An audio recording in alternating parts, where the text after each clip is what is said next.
এদিকে ছাত্র জনতার গণঅভ্যুত্থানে বাংলাদেশের রাজনৈতিক প্রেক্ষাপট পরিবর্তন এবং অন্তর্বর্তীকালীন সরকারের দায়িত্ব নেওয়ায় এবার ভিন্ন প্রেক্ষাপটে 15 আগস্ট বৃহস্পতিবার নিউ ইয়র্কে বঙ্গবন্ধু শেখ মুজিবুর রহমানের 49তম মৃত্যুবার্ষিকী পালিত হয়েছে।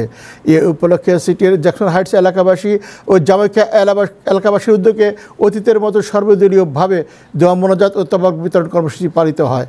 এছাড়াও ব্রঞ্চে বসবাসকারী বীর মুক্তিযোদ্ধা ও স্বাধীনতার সপক্ষের সম্মিলিত শক্তির ব্যানারে আলোচনা, বঙ্গবন্ধুর প্রতিকৃতিতে শ্রদ্ধা নিবেদন, দোয়া মাহফিল ও তবারক বিতরণ কর্মসূচি পালন করা হয়।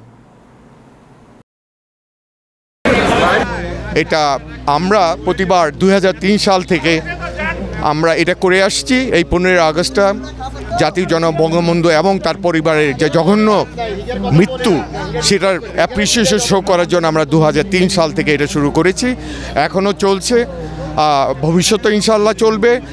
আর বেশি সবাইকে শুধু সৃষ্টিকর্তার কাছে একটাই বলতে চাই, আল্লাহ জানি সমস্ত পরিবারকে বেহেশতবাসী করেন। সাধারণ মানুষকে 32 নম্বরে যে এই শোক প্রকাশের কোনো ধরনের স্বাধীনতা দেওয়া হয় নাই।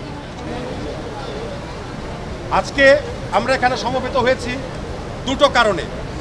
একটা, আপনারা সবাই জানেন, আমাদের জাতির জনক বঙ্গবন্ধু শেখ মুজিবুর রহমানের প্রতি শ্রদ্ধা জ্ঞাপনের জন্য এবং সেই ভয়াবহ 15 আগস্টের যেই অন্যায় কার্যক্রম সংগঠিত হয়েছিল তার প্রতিবাদ জানানোর জন্য, এবং দ্বিতীয়ত বর্তমানে বাংলাদেশে যে অরাজকতা চলছে এবং 32 নম্বরে ধানমন্ডি 32 নম্বরে বঙ্গবন্ধুর বাড়িতে অথবা বঙ্গবন্ধু জাদুঘরে কাউকে যে এই শ্রদ্ধা জ্ঞাপনের জন্য যেতে দেওয়া হয়নি, সেটার প্রতিবাদ স্বরূপ আমরা এখানে দাঁড়িয়েছি।